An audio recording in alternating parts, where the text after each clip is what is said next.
Good morning मित्रांनो. तर आजपासून आपल्या व्लॉगची रिस्टार्ट करत आहे आणि आजपासून आपण फक्त शॉर्टच व्हिडिओ टाकणार आहे. आता सगळ्यात आधी नाश्ता करायचा आहे. आज नाश्ता भगरचा भात आहे, कॉफी घ्यायची अँड ऑल सेट टू गो.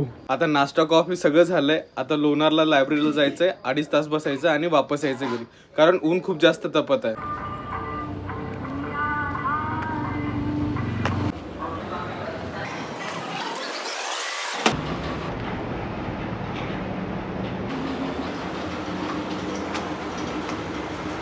लॅबवरून घरी आलोय, जेवण पण केलंय आणि रेस्ट पण केली. आता जी टेस्ट सॉल्व्ह केली ना तिचं अनालिसिस करायचं आहे. आता एकदा कॉफी घ्यायची आहे आणि अभ्यासाला लागायचंय. हे टेस्टचं अनालिसिस केलंय आणि एक पुन्हा सेक्शनल टेस्ट पण सॉल्व्ह केली आहे. आणि सेक्शनल टेस्ट मध्ये काही सोपे क्वेश्चन चुकले आणि त्याचं कारण आहे नीट वाचलं नाही, त्यामुळे हे लिहून ठेवलं. आणि आता घरातल्या घरात थोडासा व्यायाम करायचा आणि त्याच्यानंतर पुन्हा सेक्शनल टेस्ट द्यायच्या, कारण हे 4-5 दिवस नुसते टेस्ट देत बसायचंय. संध्याकाळचं जेवण वगैरे झालंय आता आणि या बुकलेट मधून 2018च्या पेपरचे ऍब्स्ट्रॅक्ट रिझनिंगचे क्वेश्चन सॉल्व्ह करायचे आणि त्याच्यानंतर 2-3 RC सॉल्व्ह करून झोपून जायचं. आज जवळजवळ 70 to 80% टास्क कम्प्लीट केलंय.